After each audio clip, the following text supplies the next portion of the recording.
The Christmas is near, malapit na po yung Pasko.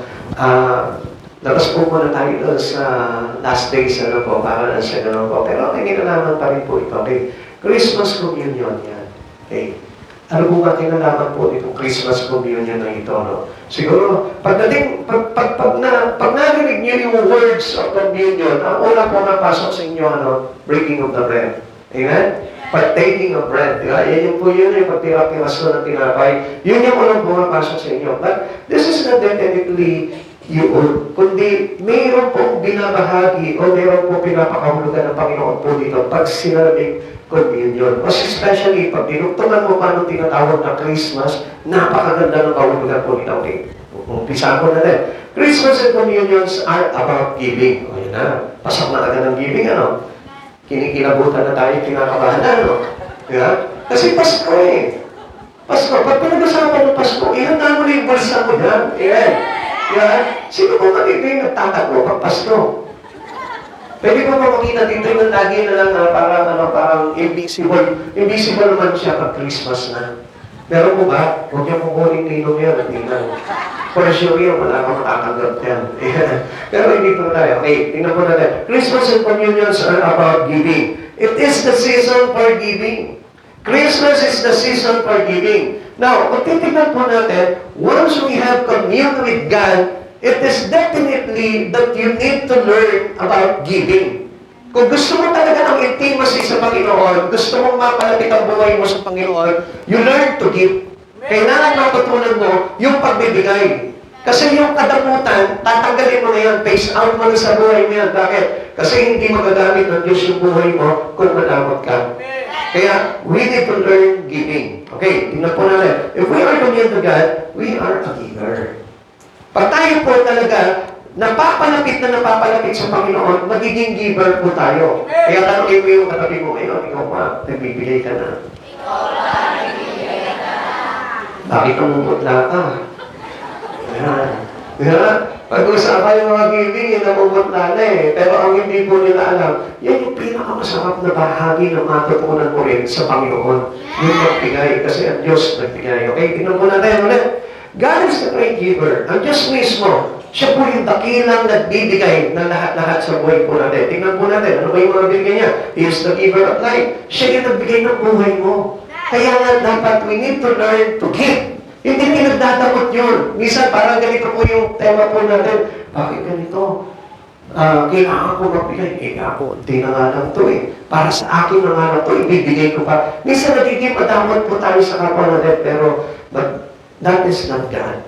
Ang Diyos natin is a great giver, na kahit na mawalan siya na para sa Kanya, ibibigay niya para sa kaligtasan natin. Yan ang Diyos. Hindi madamot ang Diyos, hindi nanunumbat ang Diyos. Ang Diyos sagana magkaloob at hindi nanunumbat. Pero kung napapansin po natin, sa atin sa galing natin mga tao, gusto natin tayo ang yung binibigyan. Pero pag nakikita natin na sila binibigyan, ako hindi, parang nagiging sakit po tayo. We are getting selfish and greedy. Gusto natin tayo lang yung binibigyan. Pero alam mo, kaya sila binibigyan dahil natuto silang magbigay. Amen? Kaya kayo hindi binibigyan kasi hindi ka marunong magbigay. Now, if you learn how to give, bibigyan ka rin. Sapagkat ang Panginoon, kaya siya nagbigay dahil nasa Kanya na ang lahat. Now, kung gusto mo pagpalain ka ng Panginoon sa buhay nito, we need to learn to give. Amen? Kasi yung buhay bagay na yun, if you have God in your life, nasa iyo na ang lahat ng bagay. You have everything because you have God in your life. At dapat na maiwaan po natin ito na ang Diyos mismo, dahil nasa Kanya ang buhay, kaya siya nagbibigay ng buhay. Amen? Okay, tingnan po natin. Genesis chapter 2 verse 7. Pagkatapos ginawa ng Panginoong Yahweh ang tao mula sa alabo, hiningahan niya sa ilo at nagkaroon ito ng buhay. So, meaning is a giver of life. Yung buhay mo sa Kanya yan, kaya wala kang karapatan yan. So, ibig sabihin, we can use our life to glorify God. We can use our life to give to God. Kailangan ng buhay po natin, kung alam mo na ang buhay mo ay galing sa Panginoon, if you return to that, sa pasasalamat natin sa Panginoon as a grateful thing, na maalala natin, Diyos pala nabigay sa akin ang buhay. Kaya kailangan gamitin ko rin itong buhay ko rito for the glory of God. Tingnan pa po natin. He is the giver of all good things. Siya nagbibigay ng mga mabubuti at magagandang bagay sa buhay po natin. God doesn't give you bad things in you. God doesn't give you curse. God doesn't give you a trouble. Hindi ang Diyos na nagbibigay sa iyan. Although ang Diyos nagpapahintulot yan. Sometimes it allows it to happen to you. Pero hindi ang Diyos na nagbigay sa inyo. Karamdaman, hindi ang Diyos na nagbigay sa inyo. Kahirapan, hindi ang Diyos na nagbigay sa inyo. Kaguluhan sa buhay, hindi ang Diyos na nagbigay sa inyo. He is the giver of all good things. Yung magagandang bagay, nakagraduate ka, matalino ka sa eskwelahan, nakatapos ka, professional ka, may bahay ka, meron ka magagandang bagay, wala kang karamdaman, Diyos ang nagbibigay niyan. Kaya nang pumapagit ang mga bagay sa buhay po natin. Why? Because of sin. Dahil madamo tayo sa Panginoon. Pastor, hindi naman ako madamo sa Panginoon. Alam niyo po na ako'y palabigay po sa church po namin. I support my church. Yes, you support your church. Pero ang problema, madamot ka na sumunod sa pinag-uutos ng Diyos. Amen? Akala natin, it's all about money. It's all about things. Pero ang hindi po natin alam po dito, we need to understand that we need to learn to obey God for us to be a giver like God. Amen? Kailangan na matuto tayong sumunod sa salita ng Diyos dahil yung pagbibigay natin ng pagsunod sa Panginoon ay napakahalaga sa Diyos more than our offerings. Obedience is better than sacrifice. Kaya nga yung pagbibigay, yung pagsunod natin ay higit pa sa ating inihahain pagdating sa Panginoon. Ngayon, pansinin niyo mga kapatid sa Panginoon. Anong saysay ng ibinibigay mo sa Panginoon kung hindi ka marunong sumunod sa Panginoon? He is the giver of all good things. Now, hindi mangyayari sa atin yung mga good things na ibibigay ng Lord sa atin if we won't learn about obedience. Kailangan matuto po tayo ng tinatawag na pagsunod sa Panginoon. Sa Santiago chapter 1 verse 17, ang lahat ng mabuti at ganap na kaloob ay buhat sa Diyos. Kanino na galing? Sa Diyos. Mula sa Ama na lumikha ng tanglaw sa kalangitan, hindi siya nagbabago o nagdudulot ng bahagyang dilim. Dahil sa pagbabago, ang Diyos hindi nagbabago. Kaya na, papansinin po natin, ang Diyos hindi talaga madamot. Ang tao madamot. Dahil ang tao minsan mabibigay sa Diyos, pero madalas hindi. Bakit? Kasi ang tao nagdalahot, nagbabago. Ang pag-ibig nga ng tao sa Diyos nagbabago eh. Dati mainit, ngayon malamig na. Tapos minsan iinit, tapos lalamig na naman.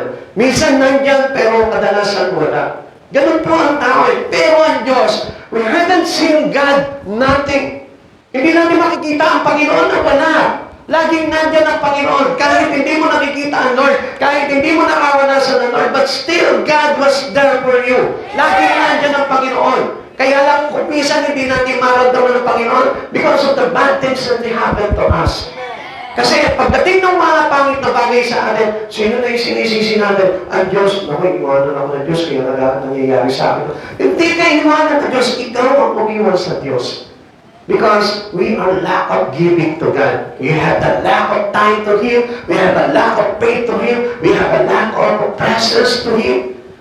Kulang tayo eh, pagdating sa Panginoon. Kulang ka sa pagbibigay ng panahon. Kulang ka sa pagbibigay ng lakas. Kulang ka sa pagbibigay ng mga bagay sa buhay mo sa Lord. Kaya ang nangyayari, ang Diyos hindi na natin maramdaman sa buhay po natin. But still, God was there. Andun pa rin ang Diyos. Kahit masama yung nangyayari sa buhay mo, still God was there.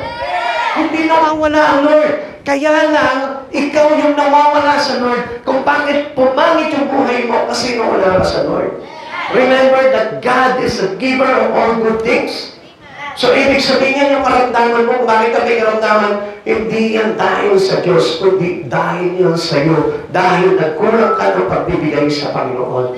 Kaya nga tayo tinuturuan ng Diyos ng pagbibigay. Pagigising mo nga yung katabi mo, sabihin mo, kaya tayo tinuturuan pala ng pagbibigay. Kaya pala tayo tinuturuan ng mag-tithes and offerings sa Lord ng tama. God wanted us to be a good tither. Kasi ang gusto pala ng Lord na ito, doon sa pagsunod natin sa pagbibigay sa utos ng paghahandog sa Panginoon, doon pala mag-umpisa po tayo na matutunan yung bagay ngayon. Now, kung hindi natin masunod yung ating giving sa Panginoon, how much more that you learn to obey Him through His given decree. Paano mo masusunod yung mga pinag-uutos ng Lord if sa giving pa lang hindi mo na maibigay? Come on, gising mga kapatid, gising mo yung kapatid mo, please. Kaya napakahalaga. Sabihin mo sa kapatid mo, gising, gising, gising mo. Lagi ko na naririnig yung gising-gising na yan. Last Wednesday, ganyan din eh. Oh, gising, gising. Hoy, gising. Diba? Alam niyo, ginigising talaga tayo ng Lord. We need to be awake in the Spirit. We need to be awake in what God was teaching us. Kaya nga, kung gusto mo na umunlad ang buhay mo, kailangan magising ka. Diba? Ang sabi ng Biblia, ang taong tulog, naghihirap ang buhay. Amen. O kaya nga, bakit hindi maghihirap ang buhay ng isang taong tulog? Siyempre, wala na papasok na aral sa kanya. Amen? Naiintindihan natin? Kaya nga, lahat ng pangit na bagay, dahil na yan sa karamutan ng tao. Amen? Tingnan niyo po ito, paano po nangyari yung pagiging ganito po yan. Kapag ang isang tao maramot sa Diyos, hindi lamang po yan pagdating sa pera, sa mga bagay, kundi may kinalaman din yan sa iyong serbisyo pagdating sa Panginoon. Halimbawa sa paglilingkod mo sa Panginoon. Halimbawa, sabi ng Lord, anak, gusto kong matin ka, dumalo ka ng Wednesday service, pero ayaw mo siyang pagbigyan. Hindi ko makadamutan mo sa Panginoon yun. Sorry to tell you these things because this is truth.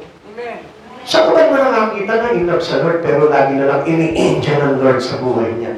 Ikaw, pag mahal mo yung asawa mo, hindi mo i-enjoy yung asawa mo, kahit saan lapanot natin yung asawa mo, sasabihin mo sa kanya, wait for me, darling, I will be there. Because I am Superman to you. Kahit nasaan ka, pupuntahan kita. Amen? Ganun po tayo eh. Amen? Ayun na, medyo pumapasok na sa akin. Ganyan po tayo. Pag nagmamahal po tayo, nagpapaulak tayo. Pag sinabi ni darling, darling, kailangan tayo ngayong mag-relax. Okay, sige darling, tayo mag-relax. Di ba? Kahit na walang pera, mag-relax tayo. Gaya, bakit? Pinapauntakan mo yung gusto niya. Bakit? Gaya, kasi mahal mo siya. In a simple, nice way, pinagbibigyan mo siya dahil sa iyong pag-ibig sa kanya. But, how much your love to Jesus? Kung halimbawa, inanyayaman ng Panginoon this Wednesday to attend this service, ang sasabihin mo sa kanya, Pastor, I am busy. You are busy. And what if God is busy? Paano kaya pag ang Diyos na ang naging busy ngayon sa iyo? Paano ba ngayon? Mas mahirap. Di ba? Once you ask the Lord or asking petitions to God, tumingi ka sa Panginoon, ngayon sasabihin mo sa Lord, ang tama ng Diyos. Pinabayaan ako ng Diyos. Nilimot na ako ng Panginoon. Amen? Naintindihan mo natin yan?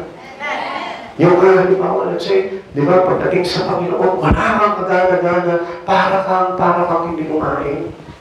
Di ba? Yung batang hindi kumakain, di ba? Ay, wala ka ng gana. Di ba? Pagdating sa Panginoon, malala. Pagdating sa ibang bagay, masigla, malamas. So, doon pala nakikita natin that we are lack of giving in God. Amen? Naintindihan niyo po yun? Kaya nga, ang giving is not only about money. Pero, yung money, alam niyo po, money is only a servant to you. Not a master. Eh, yung nangyayari sa atin, nagiging master yung money natin eh. Kaya nga, alam niyo po ba, ang sarap maging kaibigan ng pera kung tama ang pagiging pagkakaibigan niyo ng pera. Pero kung aalipinin ka ng pera, hindi maganda kaibigan ng pera dahil ilalagay ka niya sa samahan. Amen? For the root of, for the love of money is the root of all evil. So, makita po natin yun. Okay, tingnan po natin. Communion is about the greatest gift of all. Amen? Alam niyo po, tignan niyo po ang Panginoon ha. Dahil tayo makasalanan tayo lahat, every one of us have sinned to God and fall short from His glory. Makinig po kayo dito. Lahat tayo makasalanan. Pero anong ginawa ng Lord? We are separate from Him. Nagkaroon po tayo ng hadap, ng barrier. Man to God, meron pong harang yan. Kaya anong ginawa ng Panginoon? He sent His only begotten Son. He break the barrier between man and God para na sa gano'n magkaroon ng intimacy. Mabalik yung ating communion with God. Meaning, pag sinabing communion with God, yung ating pakikipagniig sa Panginoon. Alam niyo po, sa Old Testament, kung ikaw may ginawa kang kasalanan kanina, hindi ka na pwedeng pumasok sa templo ng Diyos. Bakit? Mamamatay ka because of your sin. Kung ikaw galing ka sa lamay, pag pumasok ka sa templo, mamamatay ka dahil ituturing kang marumi. So, ganun po sa Old Testament. But by the grace of God, because He's loving and giving for every one of us to be saved, anong ginawa ng Diyos? He opened up His temple. He opened up to us His door para tayo'y makapasok sa Kanya. Tinanggal niya yung harang. Tinanggal niya yung kasalanan. Tinanggal niya lahat ng bagay para tayo. Any moment in our life, any day in my life, bakit makapasok tayo, makalapit sa Panginoon? Makita niyo kung paano magbigay yung Panginoon? You break all the barriers in life para magkaroon tayo ng intimacy sa Panginoon. Pero tayo, kung papansin po natin, ayaw natin na para madikit yung buhay natin sa Panginoon. Yung parang pakikipagnaig natin sa Lord. Pag sinabing communion it is our, yung pong sticky moment natin sa Panginoon.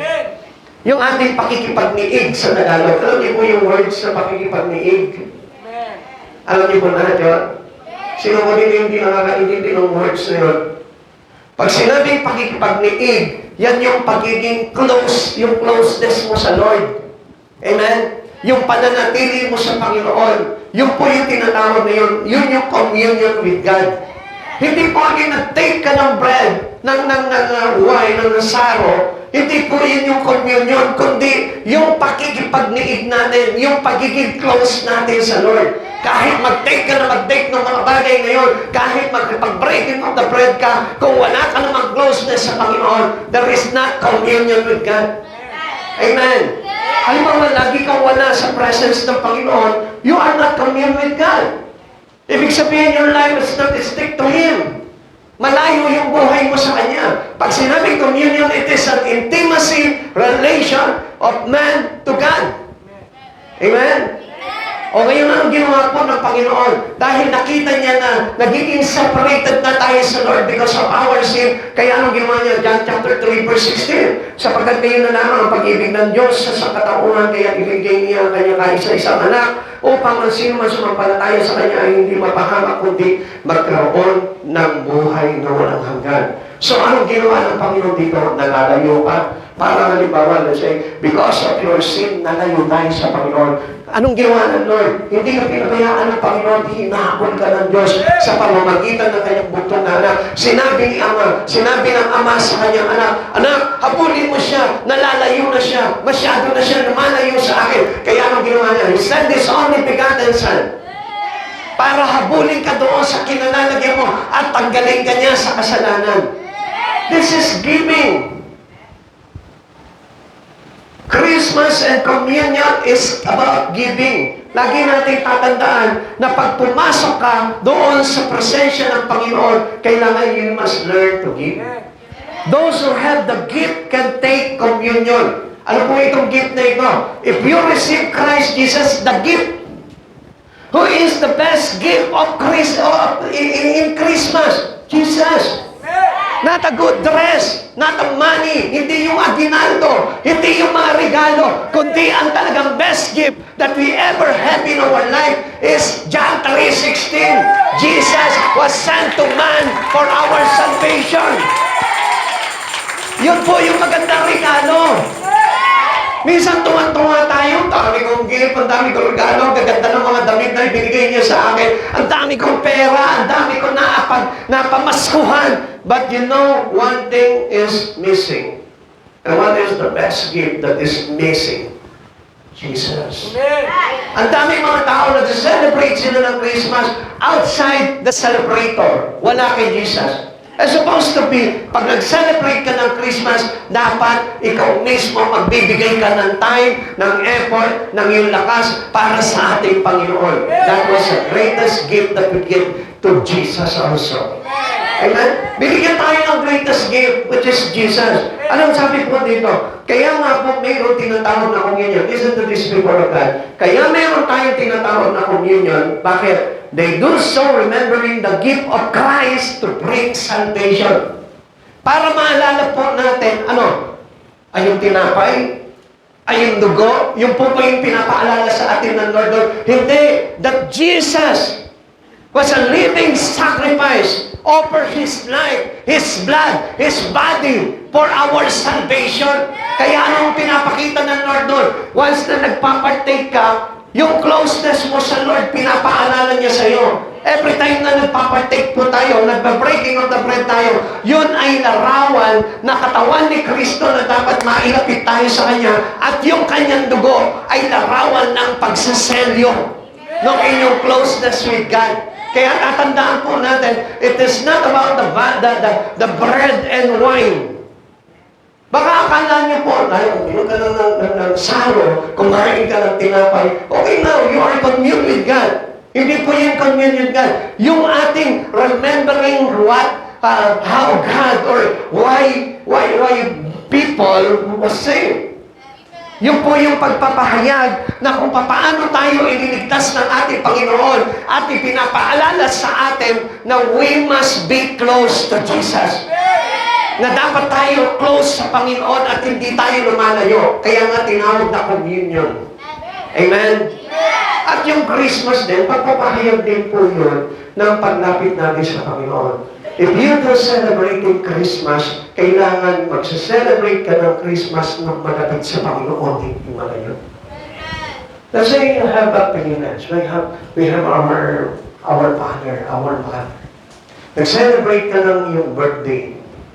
Wala si nanay, wala si tatay. Enjoy ka. Ay, ang mga kabataan niya, enjoy. Basta nandiyan ang barkada. Kahit wala si nanay o si tatay. Alam niyo, is it a good manner? Celebrating your birthday without your parents. Kasi, people of God, maganda po ba yung nagsa-celebrate ang isang bata nang wala yung kanyang magulang, basta nandun lang yung kanyang mga kaibigan? Come on, people of God.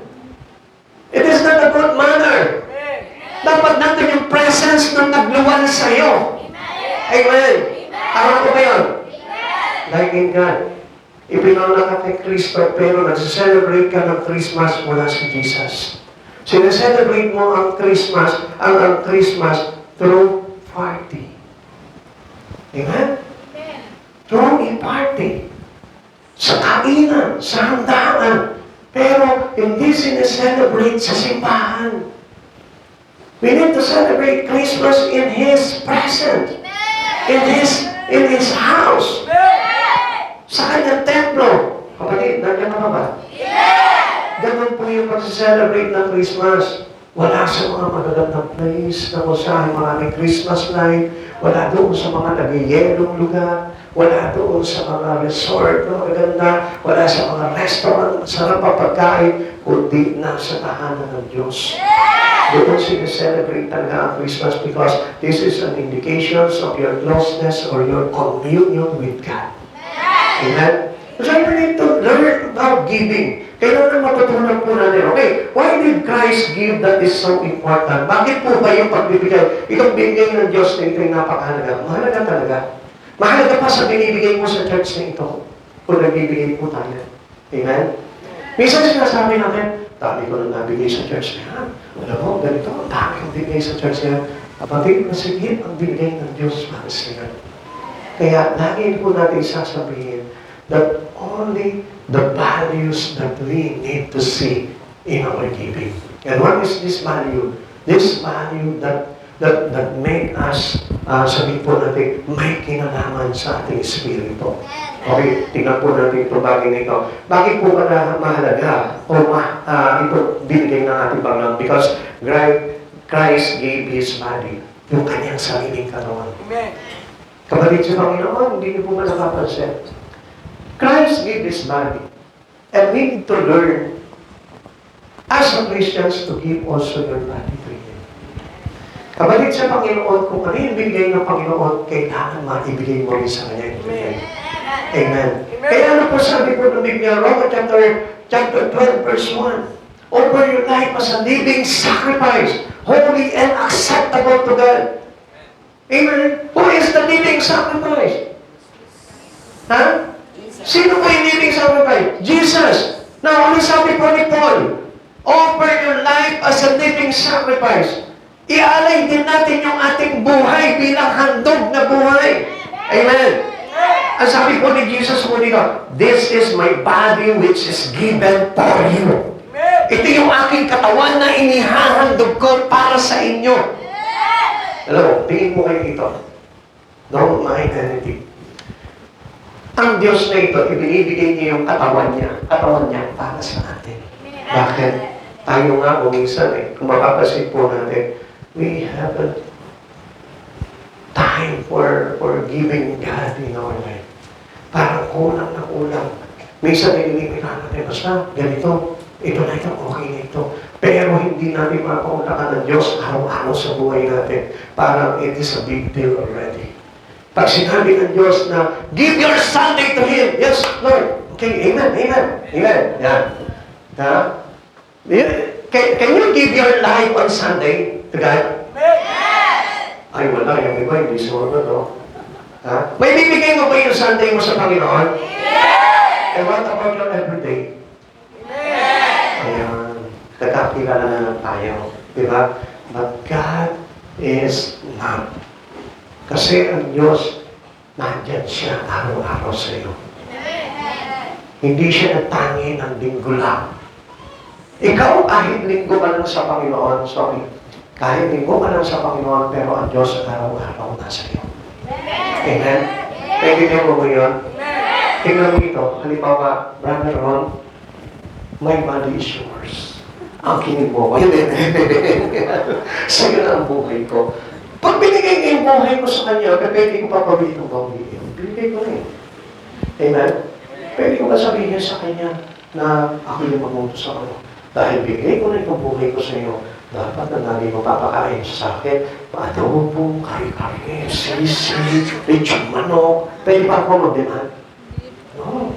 We cannot demand because we are only a sacrifice already. Binigay mo na eh. Sinakripisyo mo na eh. Tapos ngayon, mag-demand ka ba? Jesus doesn't demand anything on us. Just receive Him, believe on Him, accept Jesus, and all the salvations is free. So yun eh. Di ba? Ganun po kasimple po ang Panginoon. Binigay niya yung kanyang katawan eh. Sa'yo na yan. Ibig sabihin, meron ka ng kaligtasan. Kaya nga, use is mightily for the glory of God. So, ibig sabihin, if you receive Jesus in you, nasa iyong katawan na si Jesus. Ano sabi mo dito? I have no longer I, but Jesus lives in me. Kung ako may nabubuhay, hindi na ako nabubuhay sa akin sarili, kundi si Jesucristo na nabubuhay sa akin. Eh, ayaw ni Jesus ng lechong manok. Eh, ikaw, paborito mo yun.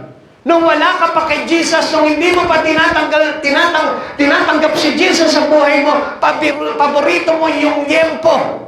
Lechong yempo. Ngayon, tinanggap mo si Jesus sa buhay mo, ayaw niya ng lechong yempo. Kakain ka pa ba ng lechong yempo? Hindi na ayaw ni Jesus eh. Amen? Malakas ka ng amen? Amen! Masarap yung yempo eh. That is sin. Amen? Your body is no longer for you. It is for Jesus. Dahil ayaw ni Jesus ng kasalanan, wala nang gagawa ng kasalanan. Anong gusto ni Jesus? Mag-worship ka sa Kanya, maglingkod ka sa Kanya, mag-pray ka, gumawa ka ng mga bagay na banal. Yun na yung gusto ni Jesus. If you receive Jesus' body, meaning, kailangan gawin mo na yung gusto ni Jesus. Pag sinabi niyang Sunday, nandun ka, anak. Sunday, nandun ka. Pag sinabi niyang Wednesday, kailangan kita doon, anak. Nandun ka rin. Pag sinabi niya yung ganitong araw, bigay mo sa akin, sa kanya yun eh. Ngayon, pag hindi mo pinaunlakan ng Panginoon doon, si Jesus pa talaga yung tinanggap mo. Hello? Ay. Sabi ko ng verse, Corinthians chapter 6, verse 19. Sabi ko gano'n, our body is the temple of God's Spirit. And we can use it to glorify God. Tinubos tayo sa malaking halaga. About receiving that Spirit, ang sabi niya gano'n, use your body to glorify God. Ngayon, kung halimbawa, paano mo mag-glorify ang Diyos sa buhay mo? We cannot glorify God in our study. We cannot glorify God in our job. We cannot glorify God in our sabihin mo na other activities that are not so related to Jesus. Di mo makaparala ng Diyos yan. Kahit sabihin mo na, Lord, I lead my classmate into prayer. Well, very good. But the real thing in here is this the command of God that you give in here? Marami pa naguguluhan. Bakit mabuti naman sila? Spiritually. Pero, hindi mo rin acceptable to God. Bakit? Kasi it's not on the will of God. When that thing is written in here, okay, pasok ka doon. Acceptable ang ginagawa mo. Ang sabi ng Lord, offer your life as a living sacrifice, holy and acceptable. So meaning, if God won't accept the things that you do, hindi sa Lord yun. Ang tatanggapin lang ng Lord what is written here. Kung ano yung given decree ng Panginoon, yun yung kailangan maganap sa buhay po natin.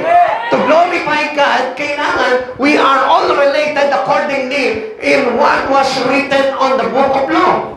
Kung ano yung nakasulat dito, yun po yung kailangan sundin natin sapagkat yaon lamang sumusunod sa kalooban ng Diyos ang maniligtas. Kaya nga sabi ni Jesus, this is my body which is given for you. Ibinibigay ko sa iyo para mapalitan yung dating katawan mo at magkaroon ka ng bagong katawan. Ibig sabihin, a new life in Christ Jesus. You are no longer you, but Christ is in you. Those who want with Christ Jesus, Romans chapter 5, verse 17, those who, 1 Corinthians 5:17, ano po sabi po dito? Those who want with Christ Jesus are a new creation, the old has gone and the new has come. Bagong nilalang ka na. So, ibig sabihin, hindi mo na pwedeng gamitin yung buhay mo sa mga dating ginagawa mo. Malinaw po ba yun? Okay, tingnan po natin. Sabi po dito, this is my body which is given for you. Sabi po ng Lucas chapter 2, verse 7, isinilang niya ang kanyang panganay na isang lalaki, binalot siya ng lapin, ang sanggol at ilihiga sa isang sabsaban sapagkat wala ng lugar para sa kanila ang bahay panuluyan. Ang tingin po natin, ang ganda-ganda, wow, pinanganak ng isang sanggol. Pero ang hindi natin alam, sa panganakan nitong isang sanggol na ito, ano ba yung nakapaloob doon sa kanyang tinatawag na the birth of Christ. Tingnan natin maganda para sa atin because it brings salvation. Amen? But to Christ Jesus, this is suffering. Kaya nga, doon pa lang pinapakita siya na ipinanganak siya sa sabsaban. Hindi sa maringal na kama, hindi sa maringal na ospital, kundi sa isang sabsaban, sa kulungan ng mga hayop, sa isang koral. Bakit anong ibig sabihin nun? The suffering of a child that born for our salvation. Ibig sabihin po niya, pagsasuffer ng todo itong bata na ito. Alam niyo po ba yung pinapakita po dito sa kanyang kapanganak? God in the Spirit and incarnate man to offer to us. Ano ibig sabihin dito? He is God in the Spirit. Kasi, ang dali naman natin isipin o sabihin. Ang Diyos ay sa Espiritu. Ang hirap doon, magkaroon siya ng laman. Amen? Amen. Anong ibig sabihin nito? Pag nagkaroon ka ng laman, lahat ng kasalanan papasok sa iyo. At yun talaga yung dahilan ni Jesus kung bakit ipinanganak siya sa laman. He is God. He is Spirit. So, ibig sabihin niya, there is no blemish on it. There is no spot. There is no stain. Walang kasalanan. Ang katawan ng taong makasalanan. Amen? Pero pinilit ni Jesus na magkaroon ng katawan para lamang sa ikahahandog, para sa katubusan ng kasalanan ng tao. Madali ba yun? Ikaw halimbawa, let's say, sabihin sa'yo, pumunta ka nga ng Tarlac. Anong gagawin mo naman? Magsha-shopping ka? Hindi. Iaalay ka. Kasi maraming mga kriminal doon. At instead na yung itong mga kriminal na ito ang papatayin, ikaw ang ipapalit doon. Payag ka. Gusto mo ngayon? Tanong mo ngayon katabi mo, gusto mo? Ha? Meron kasi 10 mga kriminal doon. Isang nag-rape ng 10 baka, Meron naman magnanakaw ng mga nagkakanin. Meron tirador ng kanin lamig. Ngayon, paparusahan sila ng kamatayan, pero nag-demand itong pamilya nito na huwag silang patawan ng kamatayan. Kung mayroon silang ihahandog, sige, granted yung kanilang request na huwag patayin ito. Eh, ikaw yung napili. Gawin patak sa alak. Pwede na yun. Tawagan mo yung katabi mo, pwede ka ba? Sabihin na ka ba? Ha? Siyempre, ang sasabihin mo, bakit ako, kinulala ko to? Sila nagnakaw ng kanin namin. Sila tumira ng kakanin.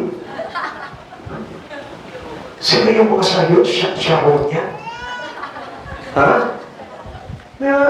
Sila yung mga siyahon sa mga handaan. Samantala ako, mabait ang tao, ako yung ihahandog. Christ is not that kind of man. Hindi ka nun si Jesus eh. Si Jesus ang sabi niya, Ama, send me to be an offering to redeem them from sin. Ako yung ihandog mo. Amen? Akala natin ang ganda-ganda ng Christmas, celebrating the bird born in the Bethlehem. Wow, ganda pakinggan, ano? Wow, Christmas, pinangalang ang isang sanggol sa sabsaban, regalo! Pera, ginado. Wow, marami na naman akong pera, marami na naman akong panload. May panlakwatsa na naman. Ganyan yung nasa isipan natin. But the real meaning of Christ's birth on the manger, yun ang hindi natin pinag-isipan. Kawawa naman itong bata na ito, hindi naman lang, nagkaroon ng laman, nananahimik sa espiritu, tapos papatayin lang. Ikaw kung gano'n kaya, mga nanay, kailangan ka magdalang tao ngayon at yung anak mo, pag ipinanganak na, papatayin natin. Ihahandog natin, kahit na doon. Ganun po yung real spirit of Christmas. Kaya lang hinihingan tayo ng Panginoon of giving, hindi natin maibigay yung something for Him, the great and best for Him. Pipiliin natin sa bahay natin. Ano ba? Drums, mahal to, mahal. Gitar ay mahal to, wag to, hindi. Laptop ay hindi ko bibigay ito. Sandali. Meron na pala ako. Sandali. May sira na pala ako ngayon dito. Ito na lang, pwede na ito. At least makapagbigay ako. Ganyan tayo. But Jesus in heaven, He chose the very best things in heaven to offer Him for our salvation. And that was the essence of Christmas. Kung magre-regalo ka lang, gandahan mo na. Dahil kahit ang ganda ng regalo mo, it is rejectable to God. Rejected to Jesus. Bakit? Hindi yun ang essence ng Christmas. The true essence and the true spirit of Christmas is having Jesus in here. Not only that Christmas time, but in the whole life of you, kailangan si Jesus natin sa puso mo. Amen. Doon dapat na ipanganak si Jesus sa buhay mo, not on the manger. Pero pinili ni Jesus doon sa manger, bakit? Para lahat tayo mapalaganapan ng kaligtasan ngayon. Amen. Ang sabi po dito, Lucas chapter 22 verse 9, dumampot din siya ng tinapay at matapos magpasalamat sa Diyos, ito na yung pag-alok sa kanya, ay kanyang pinagahati-hati iyon at ibinigay at binigay at sa kanila. Sabi niya, ito ang aming katawan na inihandog para sa inyo, gawin ninyo ito bilang pag-alaala sa akin. Alalahanin na lang yung ginawa ni Jesus sa iyo pa. Amen? During church service, during Christmas service, wala pa siya. Samantalang isa siya sa recipient ng kaligtasan dahil tinanggap niya yung katawan ni Jesus. Amen? We do partaking of the bread. Tinanggap natin, lahat tayo tumanggap na po ng katawan ni Kristo. Pero, hindi po natin sineselebrate yung talagang espiritu na pagkakatanggap mo ng katawan ni Kristo. Dapat, once you accept the body of Christ, ibig sabihin, you are no longer in this world.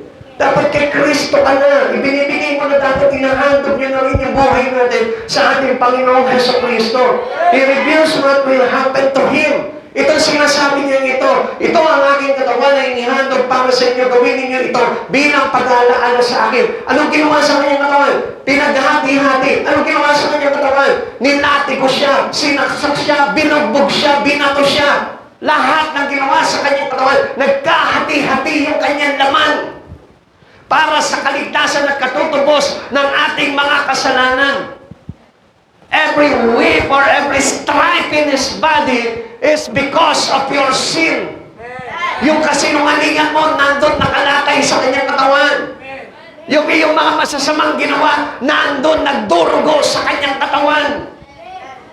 Yung mga bagay na ginagawa mo, na alinsunod sa Panginoon, na makapagdudulot sa iyo na sa impyerno, nandun sa tinik na korona nakatusok sa kanyang ulo, na tumatagos sa kanyang utak.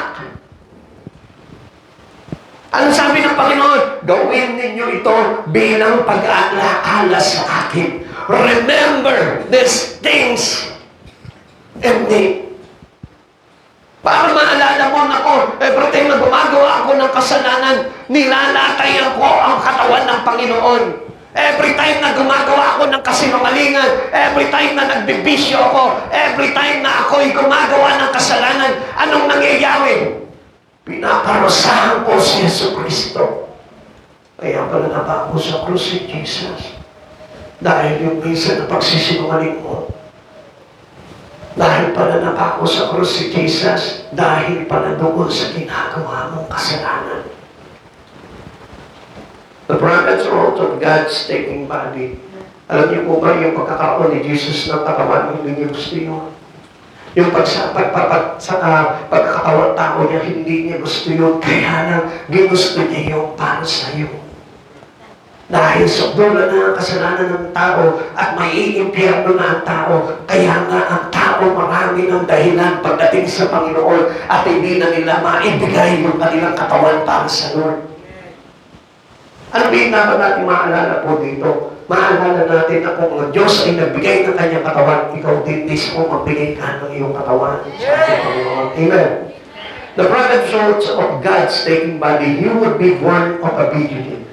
Ito po isimulan po ng propeta, hindi pa po ito, hinula pa na po ito ng mga propeta na ipapanganak ang isang sanggol ng isang dalaga. Amen? Amen? Nandiyo pa po ba kayo? Isaiah chapter 7 verse 40, dahil dito si Yahweh mismo ang magbibigay sa inyo ng palatandaan, magiging ang isang dalaga at magsisilang ng isang sanggol na lalaki at tatawagin pangalang Emmanuel, na ang kahulugan, God is with us, na sumasa atin ang Panginoon. Kasi ayaw na ng Diyos na tayo po ay mawala sa Kanya. Kaya siya mismo bumaba siya dito, nagkatawang tao siya, kahit na mahirap para sa Kanya na magkaroon ng kasalanan dahil He is a holy God.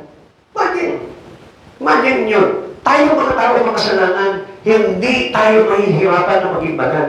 Pero yung banal na Diyos, mahihirapan siya na magkaroon ng maraming kasalanan. Amen? Pansinin niyo mabuti, tingnan niyo mabuti. Itong inihunan na ito, dito pa lang makikita natin ang sakit na mangyayari sa Panginoon. Ipaglilihin ng isang dalaga. Doon pa lang mayroong kamangha-mangha na nangyari. Paano na ipanganak po ito si Jesus nang walang ama? Nang walang human father. He was born in a virgin. So meaning, through the Spirit of God. So sa madaling salita, yung Espiritu ng Diyos pumasok sa katawan ng isang dalaga para maipanganak siya sa katawan. So imagine that He is God in the Spirit. Tapos nagkatawang tao siya para lamang patayin. Para lamang tanggalan ka ng kasalanan. Samantalang tayo, enjoy pa tayo gumawa ng kasalanan. Samantalang tayo paliwala sa atin kung nakagagawa tayo ng kasalanan. Minsan hindi nga natin hinihingi ng tawad sa Panginoon. Minsan nga pinakalimutan pa natin magsimba. Minsan sinasabi natin, okay na yun, naintindihan ako ng Lord. Ginawa na ni Jesus yung cross. Okay na yun, ligtas na ako. I tell you one thing, we must be grateful to God. Dapat na magtanto na ako palagi sa kadakilaan ginawa ng Panginoon. The prophet wrote of God's taking a body kung paano kumuha po ng katawan po ito si Jesus. The everlasting one would enter time in Bethlehem. Na ipahayag din po ito. Micah chapter 5 verse 2, sinabi ni Yahweh, ngunit ikaw Bethlehem Ephrata, bagamat pinakamaliit ka sa mga angkan ng Huda, ay magmumula sa iyong angkan ang isang mamumuno sa Israel. Ang kanyang pinagmulan ay buhat pa noong unang panahon pa. Ano ibig sabihin nito? Saan galing si Jesus? Sa maliit na lipi ng Bethlehem Ephrata. So meaning, ang ibig sabihin nito, mahirap. Amen? Doon siya pinagmulan. Kumbaga, hindi siya isinilang na katulad po ng isang prinsipe, ng isang hari. Nakita niyo po yung bagay niyo? Umpisa pa lamang po, dosa na yung kanyang inabot. Dahil bakit? Kasi kailangan niyang may absorb lahat ng kasalanan ng tao. At alam niyo po ba, ano sabi po natin? Jesus is the giver of all good things. Kasi mga kapatid sa Panginoon. But He is also taking the bad things from us. Siya rin yung tumatanggap ng mga pangit na bagay na meron ng isang tao para lamang mabigyan ka ng good things. He offer you of good things, but God trade your bad things to that good things. Hirap doon, ha? O sige, ulitin po natin. Ikaw yung mabait. Siya yung gumawa ng kasalanan. May kaparusahan, kamatayan yung kasalanan na yun. Pero ang itinutulong itong gumawa nito ay ikaw. Ano sasabihin mo? Siyempre, papalag ka. Bakit ako itutulong mo? Ikaw gumawa nun eh. Amen? Si Jesus hindi. Hindi siya nagturo. Sinabi niya, Father, forgive them, for they did not know what they're doing. Patawarin mo sila, hindi nila alam ang kanilang ginagawa. He accepts the punishment of death in the cross. Amen? Hindi mo ba nakita yun? Kaya nga, sino tayo para tanggihin ng Panginoon? Ano? Sino po tayo para tanggihin ng Lord sa kanyang paanyaya sa atin? Kaya nga, if you have Christ in you, you must learn how to give. Give your time, give your strength, give your passion, give everything to Jesus.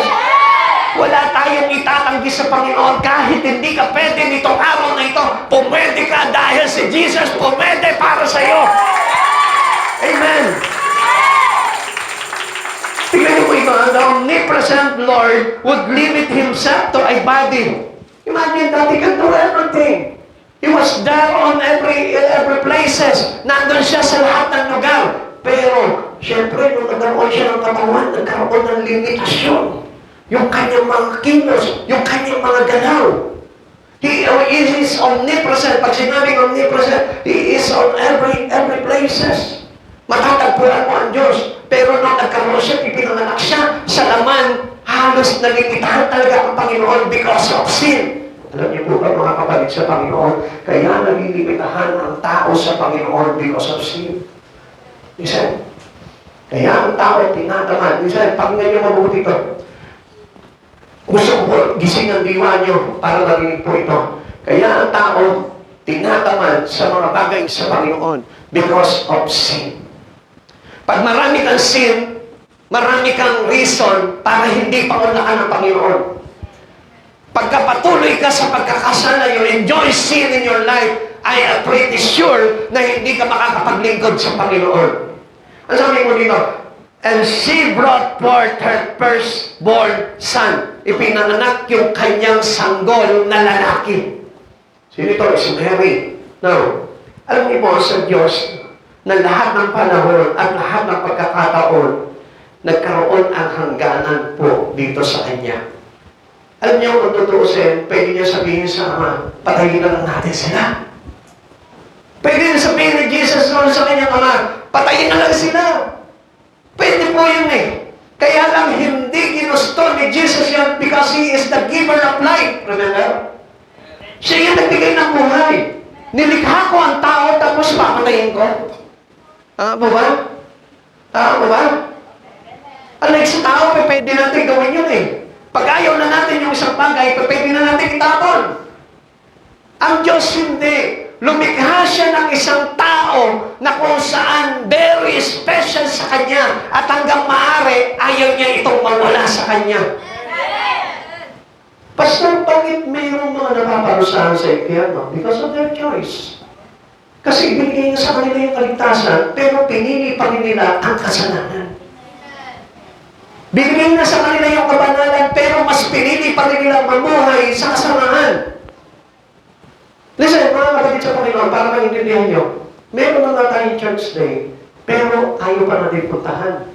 So meaning, kung gusto mo ng salvation, bakit hindi mo puntahan yung magdudulot sa iyo ng kaligtasan? Listen, mga kapatid sa Panginoon, yung buhay po natin ay nilaanan ng Panginoon ng mga bagay dito sa mundong ito para tayo ay magkaroon ng kaligtasan. Like for example, He teaches us how to pray. Para na sa makatawag tayo sa Kanya at makahingi tayo ng tawad sa Kanya. He teaches us to have fellowship with Him. Para na sa ganun makapalapit ang buhay natin sa Kanya. He give us Bible study. He give us church service. Pero hindi niyo po ba napansin, marami pa rin tao ang hindi nagpapaulak sa mga ganitong gawain. Now, why they are amazed if their life went to hell? Bakit sila mamanghabang at magugulat pa sa kanilang sarili? Nasa impyerno ko? Ang tanong doon, nag-church ka ba? Ang tanong doon, nagpapray ka ba? Ang tanong doon, tumatawag ka ba sa pangalan ng Panginoon? Ang tanong doon, nananatili ka bang tapat sa Panginoon? Do you accept Christ in you? Kaya nga, wala tayong dapat na isumbad sa Panginoon pagkat shame on us dahil ang Diyos ipinigay niya na lahat ng bagay para sa kaligtasan ng tao. Kaya lang, many people choose to go to hell. Alam nila na ang kasalanan ay maglalagay sa kanila sa kamatayan, pero they still choose to do sin.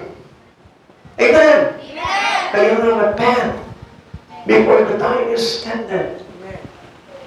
Alam niyo po yung kwento po ng mga bata po nung araw, yung about kay Gamo-Gamo. Nasabi sa kanya ng kanyang tatay, anak, huwag kang lalapit doon sa kandila, masusunog ka. Dahil naakit siya nung liwanag ng kandila na kumukuti-kutita. Di ba? Madalas sa mga tao naaakit sa mga kumukuti-kutita eh. Lalo na pagka meron din kumukuti-kutita na mga long-legged. Di ba, brother? No? Ganun mga pangakit ng mundo eh. Ang sabi nung kanyang tatay mo kang lalapit doon sa kandila, masusunog ka. Pero dahil naakit siya, ito si baby Gamo-Gamo, lumipad doon, umikot-ikot siya, tumawa siya, naglalaro doon sa apoy.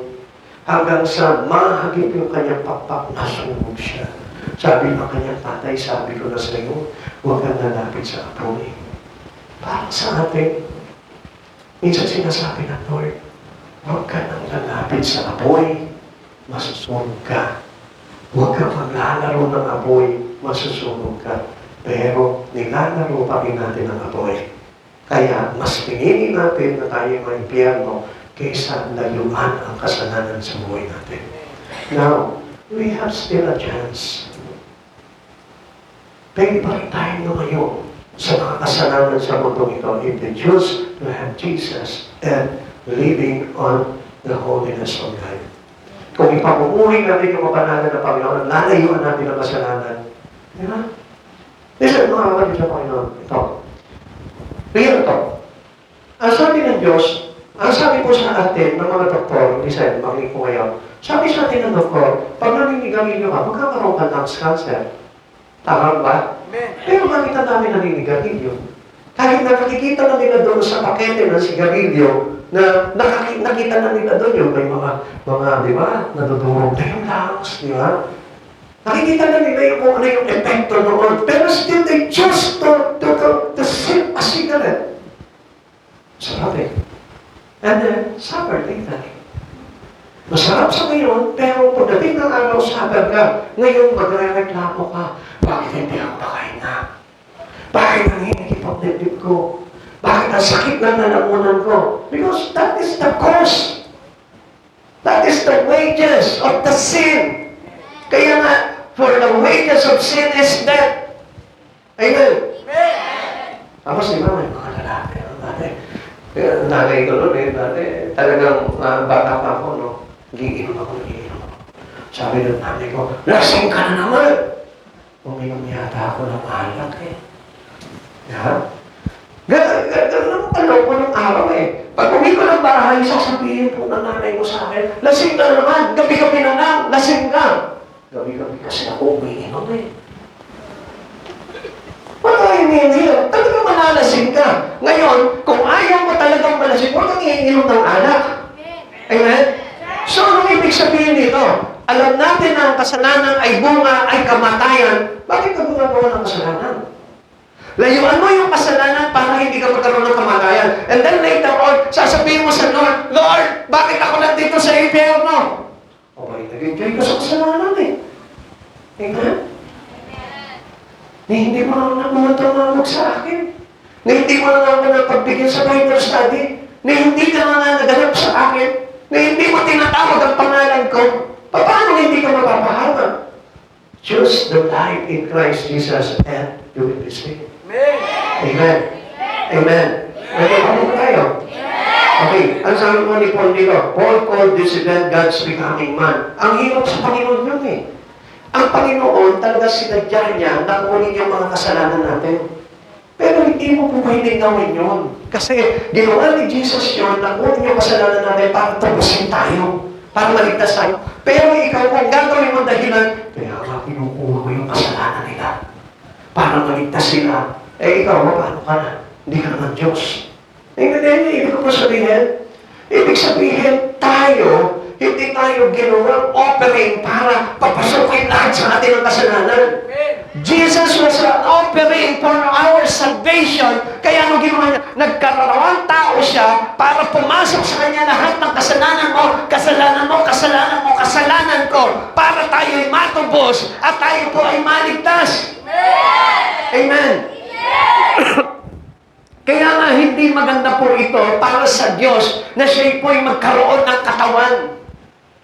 Pero mas inibig niya yun dahil sa kagustuhan niya na maligtas ka at hindi ka mapahamak sa impyerno. Philippians chapter 2 verse 5 to 8, naway magkaroon kayo ng kaisipan na tulad ng kay Kristo Jesus, kahit taglay niya ang kalikasan ng Diyos, hindi niya ipinapilitang manatiling kapantay ng Diyos. Sa halip kusa niya binitiwan ang pagiging kapantay ng Diyos at namuhay na isang alipin, ipinanganak siya bilang tao. At nang siya ay maging tao, nagpakumbaba siya at naging masunurin hanggang kamatayan, maging ito man ay kamatayan sa krus. Pinili niya yung bagay na yung para lamang maligtas tayo. Pinili niya magkaroon ng katawan para lamang makuha niya yung iyong kasalanan para na siya nang mailigtas ka. Now, anong pinapakita dito? At Christmas, we celebrate Christ taking body. So, ang ibig sabihin nito, Christmas is not celebrating through gifts. Hindi naman po sa pagtanggap ng mga regalo o ng aginaldo, hindi naman po yan. Sineselebrate natin ito dahil nagkaroon ng katawan si Jesus na ihahandog para sa katubusan natin. Amen. And in communion, we celebrate Christ giving His body on the cross. Ngayon, nung dumating po doon sa tinatawag na Last Supper, ang ibig sabihin po doon, dumating na yung paghahandog at dumating na yung katuparan na ikaw ay maliligtas na ng ating Panginoon. He gave His body, He offered His body in the cross. Para na sa ganon, lahat ng kasalanan mo, tapusin na ng Panginoon yan. Lahat ng mga karumihan mo, linisin na ng Panginoon yan. At nang sa ganon, tayo ay malaya na makakapasok sa kaharian ng langit. Amen. It is happening to Christ, but ano sa atin? Glorious for every one of us. Hindi mo ba nakita yun? Ang Diyos, tignan niyo, suffered siya na nagkaroon siya ng katawan na ipako sa krus. Pero yung pagpapako ni Jesus sa krus, sa kamatayan niya, ano sa atin? Glorious to every one of us who receive salvation even though we've sinned. Kung isa, di ba, nakakakonvict eh. Lord, ikaw yung nag-suffer, pero ako yung nagpakasarap sa kasalanan. Lord, ikaw yung nagpapako sa krus, pero ako yung may gawa nito. Pero parang nawala na yung conviction ng tao, no? Yung magpaunlak lang sila sa Panginoon, parang hindi nila mapagbigyan ng Lord. Samantala ng Lord, kailangan ipako. Paano po kaya kung ganito ang sistema? Sige, anak, pwede kang hindi mag-church ngayon, pero kailangan ipako mo na kita. Pwede ba yun? Payag ka ba, Lord? Paano ngayon kung wala ito? At kapag hindi ka sumunod, every sins that you do in your life, kailangan pako ka sa krus. Ano sa tingin mo? Go kayo doon? Hindi. Paano ngayon kung halimbawa, isang absent mo sa pag-church, ang katapat nito, para mapagbayaran mo yung iyong pag-absent sa church, papapako sa krus, payag ka doon? Ha? Meron mga kabayan dito? Siyempre wala, di ba? Pero si Jesus, pumayag siya. Ama, sa akin mo na ipataw lahat ng parusa. Iniwan niya yung kanyang pagka-Diyos para lang tanggapin niya lahat ng pagkakasala na yun at maipako siya sa krus para lamang mailigtas ka. Second, ano ba yung importanteng ibigay ng Panginoon? Christ gave His blood ng kanyang dugo. Bakit niya ibigay yung kanyang banal na dugo? Kasi gusto niya na seryuhan sa iyo yung katawan na ibigay niya sa iyo. So meaning, if you receive that body of Christ in you already, it was sealed by the blood of Jesus. Kaya the precious blood of Jesus is very important to every one of us. Kaya nga kapag halimbawa may ginagawa kayo through Christ Jesus, I seal it with the precious blood of Jesus. Sinasabi po natin yun sapagkat yung pong dugo ni Jesus ay nagpapatotoo at nagpapatibay na tayo po ay nilinis at niligtas na ng ating Panginoong Kristo. This comes with the New Testament in my body. Ano sabi niya po dito? Itong aking dugo na ibubuhos para sa inyo, which is shed for you. Amen. Kailangan na ibuhos niya yung kanyang dugo. Kailangan na lumabas sa kanyang katawan yung dugo na yun para na sa ganon malaganapan ang lahat ng tao at masedyuhan ito ng kanyang banal na dugo na kung saan susi para linisin tayo sa lahat ng sumpa, sa lahat ng kasalanan. Amen. The First Communion announced the New Covenant. Ibig sabihin po nito, yung New Testament ay yun po yung unang tipan na kung saan ginawa ng Diyos para sa atin, sa ikaliligtas natin. Ganda ng ginawa ng Diyos, hindi lang po alam ng tao yan. Nakipag-covenant ang Lord sa tao na sa pamamagitan ni Kristo, ikaw ay papawalang sala at matutubos sa lahat ng kasalanan sa pamamagitan ng kanyang pagbububo ng kanyang banal na dugo. This covenant sealed with His blood. Kaya nga ikaw na nandito ka ngayon, sineselyohan ka ng banal na dugo ng Panginoong Jesucristo at huwag mong tatanggalin yung selyo na yon ng banal na dugo ng Panginoon sapagkat mawawalan ng saysay lahat ng pagtutubos sa iyo ng Panginoon. Amen.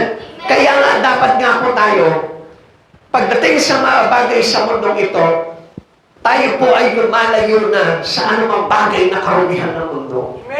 Bakit? Because we are sealed by the precious blood of Jesus. Mawawala na sa isa yung bagay na yun. She wrapped Him in the swaddling clothes. Alam niyo po, nung bata po siya, nung pinanganak po siya, nung baby po siya sa sapsapan, ipinalot po siya ng isang pambalot.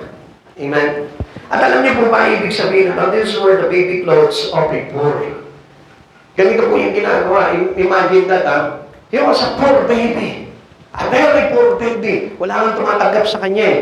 Yung mga ibang mahihirap, pinatutuloy sa panuluyan po nung araw. Pero sa kanya walang tumanggap. Kaya nilagay siya sa isang sapsapan, sa isang kulungan lamang po ng mga hayop, yung kanyang pinagpanganakan. So anong ibig sabihin to? He was so very poor. Napakahirap ng kanyang kalagayan. They were also the clothing of the dead. So ibig sabihin yung pinambalot sa kanya ay pambalot din ng patay. Ganyan po sa Jewish po nung araw, pag sinabi pong swaddling clothes, ang ibig sabihin po nito, it's constitute the sign of Jewish royalty. So iba ano po? Yung swaddling clothes na yon, doon palang insult na sa kanya. Yung swaddling clothes na ipinambabalot sa yung mga tinatawag na mga marangyang mga pamilya, yung binabalot sa kanila, yung pambalot ng mga mayayaman na mga sanggol. Yung mga anak ng hari, yung mga prinsipe, mga reyna, yung po yung pambalot. Pero sa kanya, ang pinambalot po sa kanya, yung pambalot ng patay. Bakit? Ano po ba yung sinisignify nito? Na darating siya sa kamatayan. Na ihahandog ang buhay niya at papatayin siya. So para sa atin, tumatuwa tayo, dumarating ang Christmas, wow, Christmas, ang sarap na naman ito, ang daming handa, ang daming pagkain, ang daming bagong damit, ang daming regalo. Pero kay Jesus, yung pagdating niya sa mundong ito, alam niyo po ba, napakasakit. Hindi natin ma-realize yung bagay nito. This child born to die, ipinanganak itong batang ito para ihandog, ipapatay. Mary laid the baby in a manger. Kaya po doon sa sabsaban siya inilagay at hindi po sa magandang kutsyon, sa kama, sa takip. Hindi po siya doon nilagay. Hindi siya sa baby crib, kundi nilagay po siya sa isang sabsaban na kung saan yung kinakainan ng mga hayop. Amen. It was a fitting place to lay the lamb on the land. Doon siya inilagay. So, ang sinisimbolo nito kaya doon sa sabsaban dahil siya po yung kordero na ihahandog. Naintindihan mo? Doon siya pinanganak dahil doon hinuhugot yung mga kakakain. Tama mo ba? Kaya sa sabsaban siya at hindi sa mga bahay panuluyan, hindi sa mga birthing place siya pinanganak. Doon siya sa sabsaban sa kulungan ng mga hayop dahil yung mga inihahandog na hayop po nung araw doon kinukuha. Hindi niyo? Kaya ang pinapakita po dito, kaya doon siya ipinanganak dahil siya yung ihahandog na kakatayin. Naintindihan po natin? He would be the sacrifice for sin. Kaya nga nakalaan po sa kanya yung kamatayan para ihandog po siya sa ikatutubos ng ating mga kasalanan. Kailangan na dumanak yung kanyang dugo. Kasi sa Jewish po nung araw, sa mga Hudyo nung araw, yung pong dugo ng isang tupa o ng isang kambing o ng isang baka, yan po yung iwiniwisik po nila sa paligid nila para po patabuhin ng mga kasalanan po nung araw. At yun po yung nagiging covenant po nila. Para po layuan po sila. Natatandaan niyo po yun, yung mga firstborn baby po noon na dadaan ng salot. Ano sabi po niya sa kanila? Nagpahid po kayo ng dugo, di ba? Sa kanilang mga hamba para lang hindi sila daanan po ng salot, ng kamatayan. Yun po si Jesus. Na kailangan ihandog si Jesus and He gave His blood to save us para na sa ganoon, hindi ka daanan ng kamatayan. Amen. If you have saved by the blood of Jesus, never taking it away from you. Huwag mo nang hayaan na makuha pa sa iyo yung Savior yun dahil ang ibig sabihin po niya, listen, ang ibig sabihin ng banal na dugo ng ating Panginoong Jesucristo, sinebyohan ka na para hindi ka madaanan ng espiritu ng kamatayan upang magkaroon ka ng buhay na walang hanggan. Amen. Kaya mahalaga po yung tinatawag na precious blood of Jesus. Sabi po ng Hebrew chapter 10 verse 4 to 10, sapagkat ang dugo ng mga toro at mga kambing ay hindi makakapawi ng mga kasalanan. Dahil diyan nang si Kristo ay naparito sa daigdig, sinabi niya sa Diyos, ang mga pang-alay pati ang mga handog at ang mga hayop na handang sunugin, hindi mo na inibig sa dambana dahilin. Hindi mo kinalugdan ang mga handog na sinunog at ang mga handog upang pawiin ang kasalanan, kaya't inihanda mo ang aking katawan upang maging handog. Tuloy po natin. Kaya sinabi ko, ako'y narito, O Diyos, upang sundin ang iyong kalooban. Ayon sa sinasabi ng kasulatan tungkol sa akin, sinabi mo na niya, hindi mo ninais o kinalugdan ang mga alay at handog ng hayop at mga handog na susunugin at mga handog dahil sa kasalanan. Kahit ito'y inihandog ayon sa kautusan. Tingnan niyo po ito, walang sa isay na lahat ng mga bagay nito. Kaya anong ginawa? Si Jesus mismo ang hinihandog sa atin. Verse 9, sa kaniya idinugtong, ako'y narito upang sundin ang iyong kalooban sa ganitong paraan. Inalis nga ng Diyos ang unang handog at pinalitan ng handog ni Kristo. At dahil sinunod niya ang kalooban ng Diyos, tayo ay ginawang banal ni Hesus Kristo sa pamamagitan ng minsanang paghahandog sa kanyang sarili at iyon ay sapat na. So meaning, this is the precious blood of Jesus that we need to take it preciously. Amen. Take it preciously. Pag sinabing blood of Jesus, kailangan po yan na maging mahalaga sa buhay po ng tao. Sapagkat yan ang luminis sa ating lahat ng kasalanan. Sabi mo sa katabi mo, yung kasalanan ginagawa mo, nililinis ng banal na dugo ng Panginoong Jesucristo. Kung wala kang katabi, sabihin mo sa sarili mo, yung banal na dugo ni Jesus ang pinatubos sa akin sa lahat ng aking karumihan. Peter wrote of the redeeming precious blood of Christ. Tingnan nyo, si Pedro din po, sinulat dito. Alam ninyo kung ano ang pinutubos sa inyo sa walang kabuluhang pamumuhay na inyong minana sa inyong mga magulang. Tinubos kayo hindi sa pamamagitan ng mga bagay na nasira tulad ng ginto o pila. Ano po ba yung sinabi po dito? Tingnan nyo, mapapansin nyo. Alam ninyo kung ano ang ipinatubos sa inyo sa walang kabuluhang pamumuhay na inyong minana sa inyong mga magulang. Not the treasures of heaven, not the treasures of earth. Hindi yung kayamanan ng lupa. Hindi yung kayamanan ng daigdig. Yun ang pinagtubos sa atin. Kundi walang saysay yung manang yun ng kayamanan ng mundong ito. Kundi the real treasure is the blood.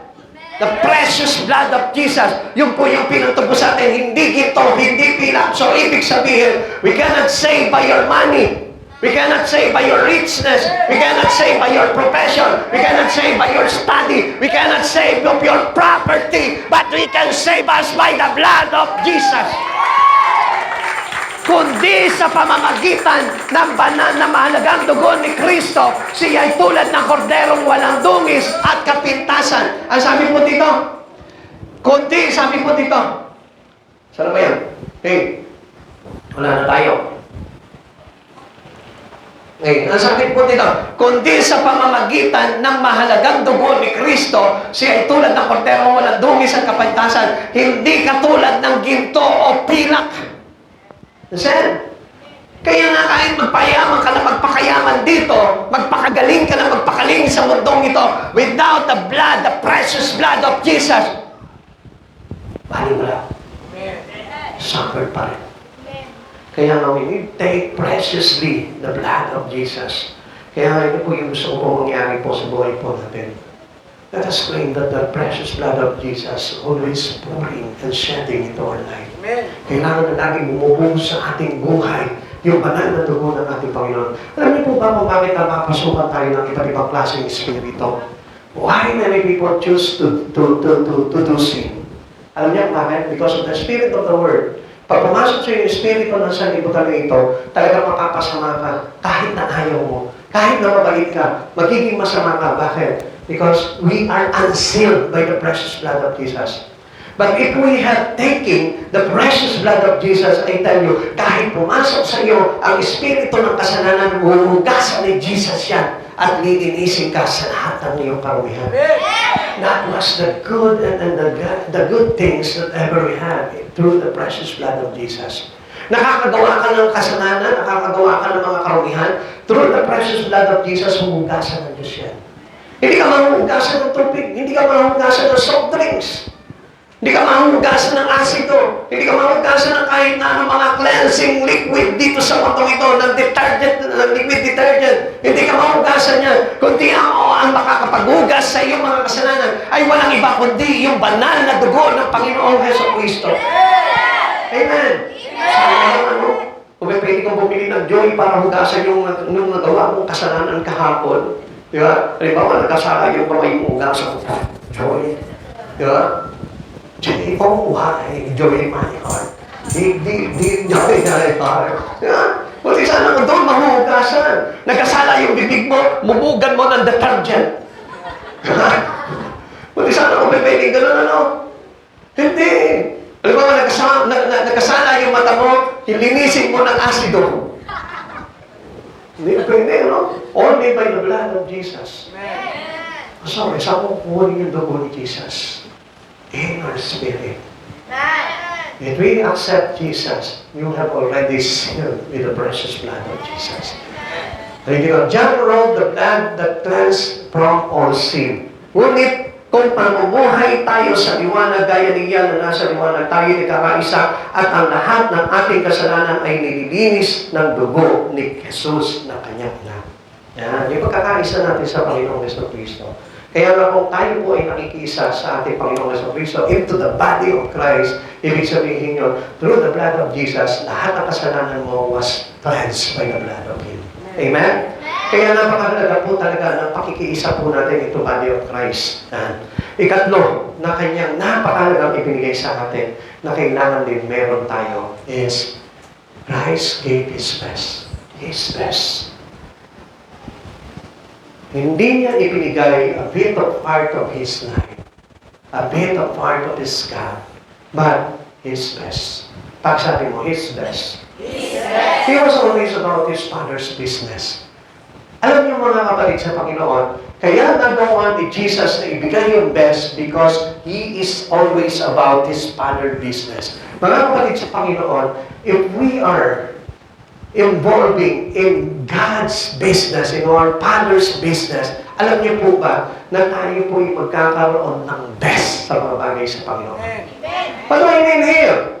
If you do your best to serve God daily, every time in you, sa araw-araw na kapag ikaw gumagawa ka ng mga bagay para sama sa ating Panginoong Jesucristo, you get the best. Magagawa mo yung best. But if you are very seldom to do things for the glory of God, I tell you, you won't give your best to God. Kahit na pag inawin mo itong araw na ito, yung best mo, maibigay mo sa araw na ito, I tell you, it is not best. Sapagkat ang sabi po sabi po dito that we need to involve daily or always in His Father's business. Wala pong sinunod ito si Jesus kundi yung kalooban ng Ama. Kaya nga we can give our best to Jesus in our worship, in our fellowship, in our prayer. Kung bakit hindi natin maibigay yung best natin sapagkat we have lack of time having the business of God. Ibihira eh. Kaya nga hindi po sapat talaga yung Sunday lamang po tayo sa Panginoon to give our best to Him. Come on, wake up, mga kapatid sa Panginoon. Before the coming of God in our life, you must give your best to Him. Minsan nililimitahan natin ang Panginoon. Akala natin pwede yung bagay na yun. Minsan nililimitahan natin yung araw natin sa Panginoon. Akala natin tatanggapin ng Panginoon yun. But alam niyo po ba, nung araw po, kapag ang handog ng isang tao ay may batik, hindi po tinutupo ni Yahweh. Alam niyo po ba yun? Listen, mga kapatid sa Panginoon, I prove this to you. Nagbigay ka ng Sunday mo, full of holiness, full of your best. Ibinigay mo itong Sunday na ito, the whole day Sunday, ibinigay mo talaga yung holiness mo to God. Kaso papasok yung Monday, yung Tuesday, yung Wednesday, yung Thursday, Friday, and Saturday, which is unholy things to do. Sayang. There is blemish, there is stain, there is spot. So marami. What do I mean here, mga kapatid sa Panginoon? Always give your life into the Father's business. Wala ka man sa church, do the Father's business. Yung paggawa natin ng best ay hindi lamang sa church during Sunday, kundi daily in our life, Monday to Sunday, Sunday to Monday, kailangan we do Father's business. Amen? Naiintindihan po natin? Kaya nga sabi ko nga po sa inyo, hindi makakapagdulot ng kapanalan sa atin ang lahat ng bagay na ginagawa natin sa mundong ito, kundi yun lamang only in the Father's business. Kaya we cannot give our best to Him kung gano'n lamang po yung gagawin natin. Luke chapter 22 verse 20. Kaya hindi naman dinampot niya ang kopa pagkatapos maghapunan ay sinabi, ang kopang ito ang bagong tipan ng Diyos na pinagtibay ng aking dugo. Ang aking dugo ay may bubuhos alang-alang sa inyo. He took the very best part of His body, which is the blood. Alam niyo po ba na yung dugo ay pinanggagalingan ng buhay? Amen? At the book of Ezekiel, yung pong kalansay, yung pong kalansay na walang laman, walang balat, before it happens to have life, nilagyan po iyon ng dugo. Now, mga kapatid sa Panginoon, ang dugo po ay napakahalaga kasi ginamit din po ito para sa ihahandog sa ating Panginoon. Kaya nga ng araw po, mapapansin po natin, ipinagbabawal ang pagkain ng mayroong pandugo. Tinatanggal po nila yung dugo. Kaya yun yung po yung nakasanayan po ng mga ibang sekta. Yung pagkain ng dinuguan ay bawal. Bawal ko dahil, hindi kayo makain ng dinuguan. Ha? Saan kaya yun? Bawal ba yun? Sino sabi dito bawal kumain ng dinuguan? Ha? Hindi po bawal kumain ng dinuguan sapagkat yung dugo ng mga hayop, hindi na po yung ino-honor ng Lord na pagtubos ng kasalanan ng tao. Because we insult the blood of Jesus if we do. Tama po ba? Because yung pong, ano sabi po dito, hindi kinalagdan ng Diyos yung mga handog na dugo na galing sa handog na baka, na tupa, hindi na po kinalagdan ng Lord yun, tinanggal niya na po yun sa paghahandog. Amen? Kaya it is not sacred anymore. Those cow, those lamb, lahat po yung mga babi niyon is not sacred anymore. Who is sacred? Only Jesus. The only offering that we ever had, a sacred offering. It is the Lamb of God. Amen? Naintindihan mo natin? Kaya kahit na kumain ka, gusto mo, imumog mo, ipag-toothbrush mo yung dugo ng baka nyo. Wala na po problema doon. Kasi sinabi niya kay Pedro, Pedro, sino nagsabi sa'yo na may bawal pang kainin? Nilinis na ng aking dugo ang lahat ng mga pagkain. Amen? At po ang Acts, nabasa niyo po ba yun? Nung nagkaroon ng pangitain po si Pedro, yun, nagugutom siya, inilaglag po yung kortina na mayroong iba't ibang mga hayop. Sabi ni Jesus sa kanya, sige Pedro, kumain ka na. Ano sabi po ni Pedro po sa kanya, Panginoon, alam niyo naman pong hindi ako kumakain ng mga hayop ng ibig. Sabi niya gano'n. Sino nagsabi sa iyo hindi ka kumakain ng mga... Sino nagsabi sa iyo na hindi po pwedeng kainin itong mga hayop na ito? Hindi mo ba alam na nilinis na ng aking dugo ang lahat ng bagay na marumi? Mga kapatid sa Panginoon, ang ibig sabihin po nito ganito. Kung bawal pa sa iyo kainin yung dugo ng mga hayop, ang ibig sabihin niya, hindi ka aswang. Ay, hindi. Kung bawal pa rin sa iyo kainin yung mga dugo na yon, ang ibig sabihin niya, the precious blood of Jesus is no longer precious to you. Amen. Because there is only one blood that we need to treasure or giving importance, which is the precious blood of Jesus. Amen. Kaya po halaga yun. Kahit sabihin mo, magandang ka ng baka, hindi na natanggapin ng Panginoon yun. Pero so already written in the Bible. Ang sabi niya, hindi na kinalulugdan ang inyong mga handog na baka, tupa, kambing, sapagkat ito ay hindi makapaglilinis ng mga kasalanan. Amen? Naintindihan mo natin? Okay, tuloy po natin. Alam mo, sabi po sa atin ng Panginoon dito, every time that we suffer, we need to sacrifice. So, ibig sabihin po dito, kapag mayroong mga bagay sa buhay po natin, by the blood of Jesus, we can give our best through Christ Jesus. Lahat ng best magaganap yan with Christ. Amen. Kahit na anong gawin mo sa buhay mo, we cannot do best without Christ Jesus. Because the only things that we do in our life is having Jesus in us. Kaya ang tao hindi po maibigay yung best po nila. Bakit? Kasi hindi nila maibigay yung buhay nila kay Jesus. Once you give your life to Jesus, magagawa mo na yung best para sa Lord. Kasi ang tao nagbibigay talaga, ang tumatanggap talaga sa Panginoong Jesucristo, He can give His best in life. Kapag tatanungin ko po sa kayo, ano po yung best na ibigay niyo sa Panginoon? Kung iisip po ninyo, isipin niyo mabuti, ano yung best? Hindi pa ba natanong sa isipan niyo, ano ba yung best na naibigay ko sa Lord? Meron na ba? Meron na po ba? So, minsan nagbigay ako sa Lord, ang laking halaga mo. That was my best. Kasi higit by more than my tithes, ibinigay ko sa Panginoon. That was my best. Still, no best.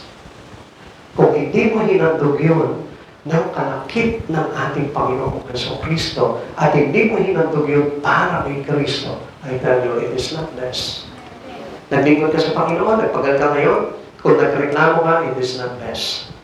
Nandito ka ngayon, nag-church ka ngayon, it is not best. Kung naiinip ka, kung nagugutom ka ng pinakikiramdaman mo yung sikmura mo, it is not best. Amen? Because we need to sacrifice and we give our sacrifice to Jesus. Offer your life as a living sacrifice, holy and acceptable. Lahat ng dapat na ibibigay natin sa Panginoon, It must be acceptable to Jesus. It must be according to the holiness of God. Kung yung pera mo na itinatithes mo sa church na ito ay hindi kalakip yung pagtanggap at hindi kalakip yung kabanalan ng Diyos, I tell you, it is not acceptable to God. Amen. Amen. Ibigyan mo natin. Sabi dito, when tempted, he was steadfast and victorious. Kahit natuksohin ka, kailangan manatili ka pa rin na nagtatagumpay pagdating sa Panginoon. This is our best. Dito po natin mapapakita na kahit na may problema ka, kahit na tinutukso ka ng kaaway, kahit nagkakasal ka, still stay on God. Lagi ka mananatili sa Panginoon. Kahit naghihirap ka, kahit na bumabagsak yung kalagayan mo, still keep your life in God. Steadfast victoriously. Yung mananatili ka nakatayo sa Panginoon, nananatili ka sa Panginoon, yung tagumpay ka palagi na naglilingkod sa Panginoong Hesukristo. This is our best. Amen. Hindi po yung nakapag-church ka lang ngayon. Best na. Hindi yung nakapagbigay ka lang ngayon. Best na. Hindi yung nakapag-pray ka lang ngayon. Best na. It is not the best that according to Jesus. But our best, yung dumaranas ka ng tukso ng buhay, dumaranas ka ng iba't ibang pagsubok sa buhay, pero makikita mo, nakatayo ka pa rin, stand firmly in God, and taking victoriously whatever you do in God. Amen. When suffering, he neither complained nor threatened. Di ba? Kapag halimbawa na meron ka suffering sa buhay mo, hindi ka nagre-reklamo sa Panginoon, bakit ganito? Bakit si ganyan pinagpapala? Bakit ako hindi? Bakit si ganyan binibigyan? Bakit ako hindi? Do not complain to God. Kahit wala kang ma-receive sa Panginoon, kahit pinagdadamutan ka na maraming tao, na mga kamag-anak mo, na mga mahal mo sa buhay, still dapat manatili ka sa Panginoon na nagpupuri, nagpapasalamat dahil sa kawalan kailangan masubok ng Diyos if you're still worshiping Him with your best. Amen. Ganun po yung ibig sabihin ng best. Hindi po yung porke nakaka-attend ka ng gawain, akala mo best na yung binigay mo sa Lord. Our best ay yung kumpare parang duguan ka, bugbog sarado ka, nakahandusay ka, nakapako ka sa krus, pero still, nananatili ka pa rin sinusunod yung kalooban ng Ama hanggang kamatayan sa krus. Amen. When dying, He was faithful and in control to the end. Ano ibig sabihin nito? Na kahit na ikinamamatay mo na, yung iyong paglilingkod sa Panginoon is still faithful to Him until the end. Kaya nga minsan, di ba? Kapag halimbawa, inaambang ka na ng kumakayan, anong ginagawa po natin? Pag sinabi sa'yo, papatayin kita. Pag naglingkod ka pa rin, pinaprama mo pa rin, ang kabutihan ng Panginoong Jesucristo, papatayin kita. Anong ginagawa ng iba? They stop serving God. Who do this best to Christ Jesus? All the prophets from the past. All the apostles. All those people who gave their life upon dying are the best, are the people or the person who gave their best to Jesus. Yung naglingkod hanggang kamatayan. Paul must give the best. Peter gave their best. John and James give their best. Andrew give their best. Matthew give their best. Elijah give their best. Elisha give their best. David give their best. Moses give their best. Joshua, Caleb give their best. Joseph give their best. Jacob, Abraham, Isaac give their best. And we must do giving our best to Jesus. Yung manatili tayo sa Panginoon hanggang wakas. This is our best that we can give to our God. Kapatid sa Panginoon, now, it is our turn to give. Tuloy yung panahon. We cannot give our best to God. Kung yung mga maliliit na bagay naman po, even the small valuables in our hand, we can give into that. Minsan, yung pera lang natin, ipagdadamot pa natin sa Panginoon eh. Tinikipig pa natin yung Panginoon sa buhay natin. Minsan, yung latak na lang sa atin na panahon, yun ang binibigay natin. Hindi yung best time for Him. Even our treasure. Pipili lang tayo ng lahat, the leftover on us. At yan lamang yung ibibigay natin para sa Lord. In our time, in our strength. Minsan nagbibigay tayo ng panahon sa Panginoon, yung pagod ka na. Yung inaantok ka na pagdating sa service. Yun na lang yung kaya natin ibigay sa Lord. Not the precious time of you, not the preciousness of your strength. Listen, people of God, kung doon sa mga bagay na yung pinagdadamutan natin ng Panginoon, how can we give our best until the end? This is our turn to give our best to Jesus. What can we give the one who gave His all? Ano ngayon yung may bibigay mo this Christmas? The whole day of your life. Ano ngayon? Isipin mo, ano mabibigay kong best na Lord? Sapat na ba yung makapagandog ako sa Kanya, mga tithes ko? Sapat na ba yung magbigay ako ng regalo sa mga brothers and sisters ko sa church? Come on, people of God, is this your best that you can give to the God who gave His own? Minsan na hindi tayo naglalaan pa sa Panginoon. Minsan, we go into worship service but still hindi natin pinaglalaanan ng magandang handog ang Panginoon sa buhay natin. Oh my God! Aanin mo yung pera mo. Aanin mo yung kayamanan mo. Kaya ka lang ba nagtatrabaho, nagsisikap sa buhay para sa sarili mo lamang? Ang sabi ng Biblia, walang nakubuhay at namamatay para sa sarili mo lamang. Kapatid sa Panginoon, binigyan ka ng hilingan ng Panginoon, binigyan ka ng talento, binigyan ka ng karunungan para gamitin mo yan toward the glory of God. Pinagpala ka financially, materially, then use it to glory to God. Gamitin mo yun para maparangalan ng Panginoon. Binigyan ka ng napakahusay na talento. Use it to glorify God. Yan po yung minsan hindi natin maibigay sa Panginoon. We can give Him our hearts and our lives for His service. Gamitin mo na yung buhay mo. Before the end is near. Give your best to Him. Give your body. Give your blood. Give your best. Itong tatlong B na ito ng buhay mo, kapag naibigay mo sa Panginoon, I tell you, you will be like the apostles of God that's soon coming into His kingdom. Romans chapter 12, verse 1 and 2. Kaya nga mga kapatid, alang-alang sa masaganang habag ng Diyos sa atin, ako'y nakikiusap sa inyo na ialay ninyo ang inyong sarili bilang isang handog na buhay, banal at kalugod-lugod sa Diyos. Ito ang karapat-dapat na pagsamba ninyo sa Diyos. Huwag kayong makiayon sa takbo ng mundong ito. Sa halip, hayaan ninyong baguhin ng Diyos ang inyong pag-iisip upang maunawaan ninyo ang kanyang kalooban. Sa gayon, magagawa ninyo kung ano ang mabuti, kalugod-lugod at ganap sa Diyos. Kalooban ng Diyos. Kapatid, isipin mo sa oras na ito, what will you give the Christ of the minger and the cross? Ano may ibigay mo sa Kanya? Bigyan niya sa kasi yung best niya, which is when He was nailed to cross, bigyan niya yung best. Kapatid, sa oras na ito, isipin mo, sino ako nabigyan ng Lord na karangalan sa Kanyang ginawa sa krus? Sino ako para pag-alaya ng Diyos ng Kanyang buhay? Hindi mo ba naisip na itong Pasko na ito ay napakahalaga para gunitain mo yung katakilaan ng Diyos na inilayan sa iyo? Palilingahan niya natin na tumayo sa oras na ito.